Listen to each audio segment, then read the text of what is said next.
যদি আরও একটুখানি আমি ক্যাজুয়াল প্রশ্নই করি, মানে খুব শুনতে হয়, অভিনয় শিখতে হয়, এক্স্যাক্টলি। তাই না? মানে স্টেজে উঠে দাঁড়িয়ে দুটো ডায়লগ বলে তো অভিনয় তো অভিনয় হয়ে যায়। কোনো ব্যাপার না। না, কোনো ট্রেনিংয়ের দরকার নেই। একদমই একদমই ওটা। গান শেখার দরকার হয়, নাচ শেখার দরকার হয়, অভিনয় শেখার কী দরকার?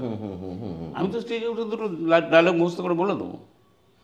এবার সেইখান আর থেকে অভিনয়টা যে আমার শরীরের মধ্যেও থাকতে হবে, আমার মুখের মধ্যে থাকতে হবে, আমার প্রত্যেকটা অভিব্যক্তির মধ্যে অভিনয়টা থাকবে, সেটা দরকার নেই। আমার বারে বারেই মনে হয় থিয়েটারে লোকশিক্ষা হয়।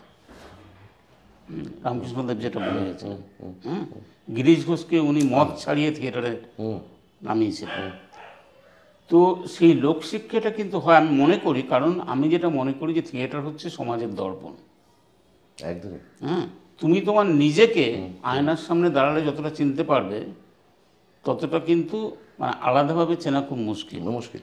বারে বারে তো তাই এসছে, মানে নাটক যেভাবে এসছে। হ্যাঁ, তো সেই সমাজের দর্পণটাকে যদি তুমি মানুষের সামনে তুলে ধরতে পারো এবং তারাও নিজেদের দেখতে পায় থিয়েটারের মাধ্যমে, অন্তত কিছুক্ষণের জন্য, তাহলে অন্তত ওই লোকশিক্ষাটা হয়তো হবে।